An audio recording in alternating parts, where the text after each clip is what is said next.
I'd like to also take this time to congratulate the House and Senate on the opening of the first day of the short session. I want to especially congratulate them for taking immediate action on the coal ash bill, and we look forward to working with them on that bill and look for any ways we can improve it. We welcome them, but we're very, very pleased that the governor's bill was introduced, and I'd especially like to thank Phil Berger and Tom Apicdakis for their leadership in that effort. I also look forward to working with the legislature over the coming weeks and months, and I'm confident that this will be a short yet very productive session. We started this budget process back in December when I asked my cabinet members, the Council of State, and other state government agencies to find 2% savings in each of their respective areas. They all submitted the savings in February, and ever since then there has been ongoing dialogue. In fact, myself and the budget team to my left and Art Pope to my right, our great budget director, have literally spent hours upon hours almost every day reviewing about every line on the budget, about anything over about $100,000 of a $20 billion budget. We've had to make some very, very difficult decisions, which we think will have a positive impact on the future. This budget proposal has already been shared with top budget legislators in both the House and the Senate, and therefore nothing in our budget should come as a surprise.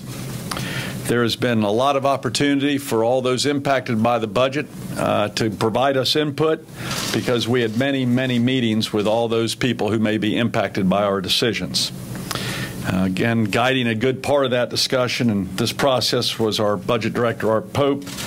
Again, I cannot tell you how much I appreciate his knowledge, his wisdom, his leadership, and the state is very, very fortunate that he has dedicated himself to public service and for $1 a year.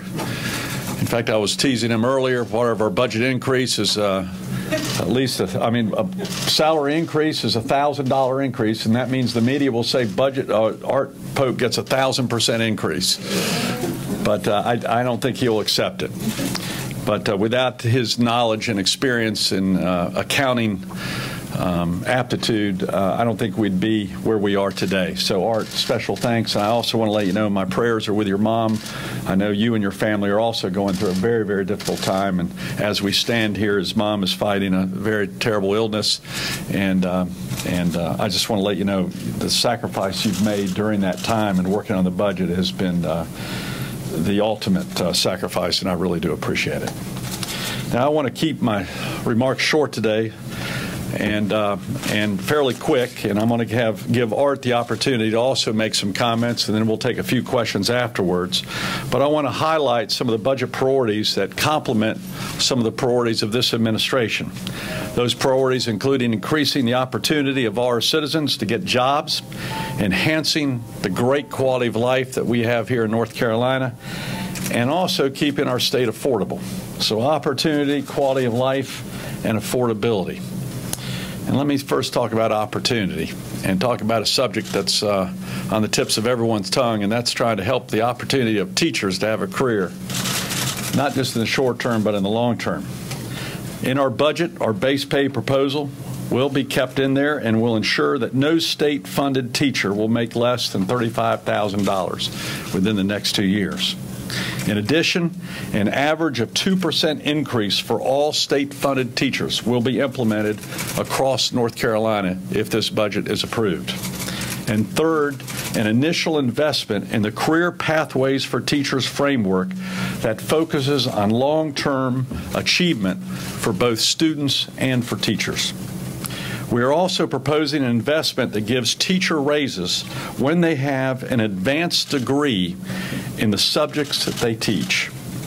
State employees, another group of people that I care desperately about. I've been working with them hand in hand now for the past 14 or 15 months. And I'm proud to announce, like we did a week ago, that state employees will receive an average of a 2% raise, including benefits. Now, some state employees also, such as magistrates and state highway patrol troopers, will also receive even more of a raise than 2%, based upon the pay structures that we began implementing earlier this year.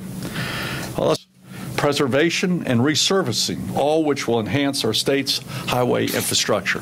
This is very, very important. Before we build new roads, let's take care of the roads we have right now and the bridges that we have right now. We also increased funding for the strategic mobility formula, one of the, I think, the biggest pieces of legislation reform that this state has seen for the past 30 years, which was passed during our first session. I want to again congratulate our partners in the legislature. We feel it's working so well that we've increased the funding for the strategic mobility formula, which puts a greater emphasis on projects that create jobs, enhance safety, and also address congestion. We're also refining an investment program which Secretary Klutz has lobbied me hard on, along with Sharon Decker, our Commerce Secretary. They've twisted my arm time and time again, but they didn't really have to twist it. There's a historical tax credit that was sunsetting this year, and this administration believes that that's a very, very important program, both for urban centers and especially for rural small towns, where you have old abandoned mill buildings and vacant stores that we want to give encouragement for reinvestment, because these are the living rooms of our towns, and they're very crucial for our economic development, investment, and recruitment, in addition to our quality of life in those towns. So we are refining this investment program to reward businesses that restore historical buildings to create jobs and invest in our towns and our cities. The program will also encourage investment in historical homes, and the emphasis with the homes will be in lower income neighborhoods and in rural areas. And that's one of the major adjustments we made based upon the old bill versus this new program that we're introducing today.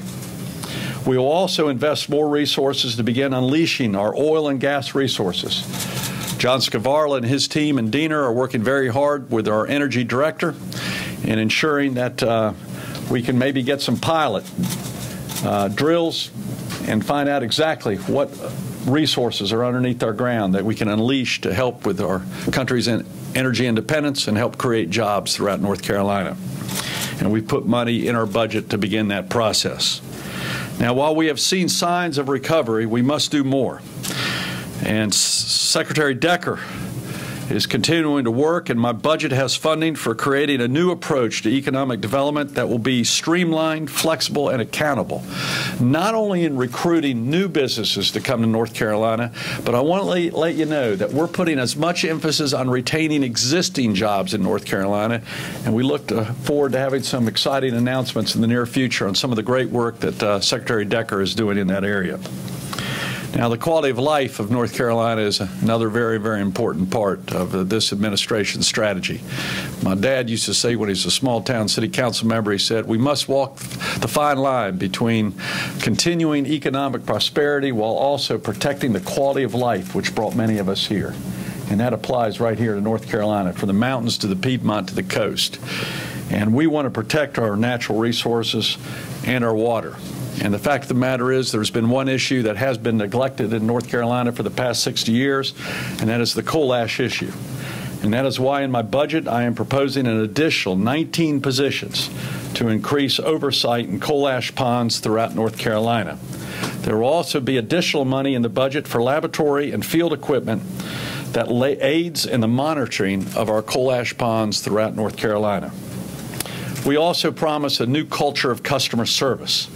I told Tony Tata we need to fix DMV. We had a great announcement recently in Cornelius and Huntersville area where we introduced the prototype DMV office, where we're going to reduce the waiting line for driver's license and other needs in our DMV, and it's already working. This budget pays for substantial technology upgrades that will allow customers to access DMV services through self-service kiosk, table computers, or smartphones, as well as through DMV call centers and high-volume DMV offices. We need to continue this progress because that saves our citizens time so they can have a great quality of life or be productive in their businesses. There's one other area that I talked about yesterday in Greenville, North Carolina, and that is the issue of addiction and substance abuse. And I also mentioned this in my State of the State speech during my first month in office.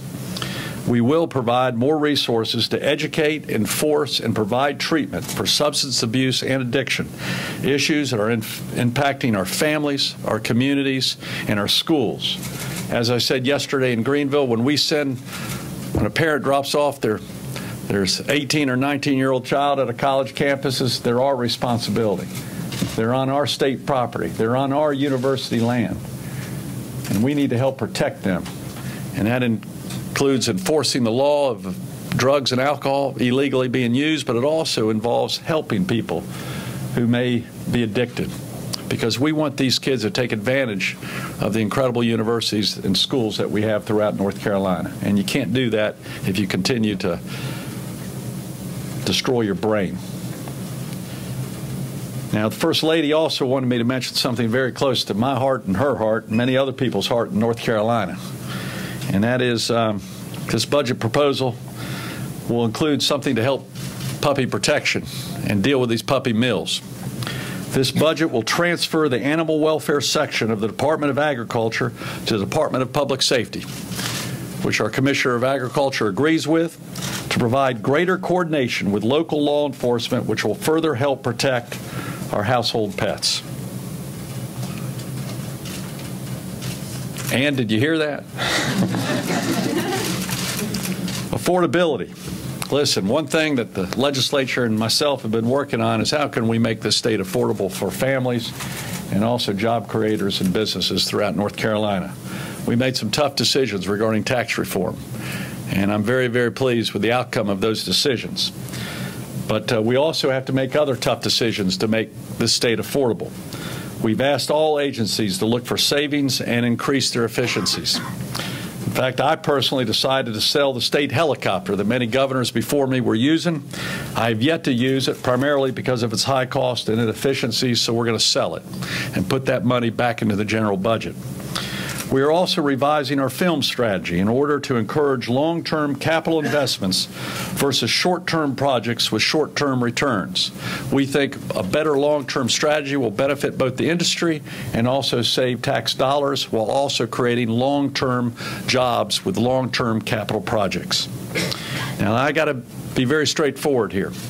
Many departments and agencies will be implementing savings next year to meet our budgetary goals. They are also going to have to make some tough decisions. These agencies include my own office, the Department of Administration, Aldona Voss and DHHS, Secretary Gray with the Department of Revenue, the entire university system, and many others. We're all going to continue to have to look for ways to reduce spending and look for efficiencies. And we based our budget upon continual savings and prioritizing what we need to have the impact, our affordability, and our quality of life, and the opportunity for the next generation. Now, we've reprioritized spending based upon our biggest needs, and that especially includes raises for our teachers and raises for our state employees. We're also putting money aside, and this is something my budget director has stressed from day one since I got here. We are putting money aside so we're better prepared for the unexpected. And these days, in the ever-changing world and competitive spirit and changing economy and what's happening in Washington throughout the world, you never know what will happen with the economy or with natural disasters. And our Pope and myself firmly believe that we have to have sufficient money in reserves to meet those needs. And thankfully, we made that decision last year also. Our budget will add $50 million to the state's saving reserve account. Our budget adds $50 million to the repair and renovation fund, which is actually more than is required by statute. And this is an issue we're going to be talking about later. Bill Daltridge and I are working, and every day we have so many buildings in state government that are in disrepair, that are unsafe. And frankly, some might need to be torn down in the near future because of their incredible inefficiency regarding day-to-day operations. Some may be even right near where we stand. And we need to budget for that in the future. And before we build any new buildings, Bill Daltridge and Art and others are stressing we're going to have maintenance dollars available. And this is a new concept in state government the past decade or two. In conclusion, we have made a lot of headway in the past year. I'm very, very pleased with what's been happening with the economy. We still have a long way to go, but a year ago we were the 5th highest, even at one time the 3rd highest unemployment rate in the country. I think we were barely beating California and Nevada. Then we jumped ahead of New Jersey. Now we've jumped ahead of over 30 states regarding lowering our unemployment. And we've had to make some tough decisions to do that, but I think they're tough decisions which will have a positive impact, again, not only on today, but on future generation. This budget builds upon our accomplishments such as tax reform, unemployment insurance reform, and transportation reform. It builds upon these accomplishments with strategic investments, prudent spending, and continued reforms that were made last year, and a much-deserved and needed pay increase for teachers and state employees. Now, we welcome and we look forward to a great relationship with state legislators as they provide input and look for ways to improve upon this budget. As I was very pleased last year when I presented our first budget, I think well over 90% of that budget was accepted. And I think they will use this as a very positive framework, where in the past, governors' budgets were basically tossed aside and the legislature had to start from scratch. That didn't happen last year, and I don't anticipate it again happening this year based upon initial feedback that we've gotten from the legislature. But they also have a tough job, and I respect their job and their responsibility from the legislative branch.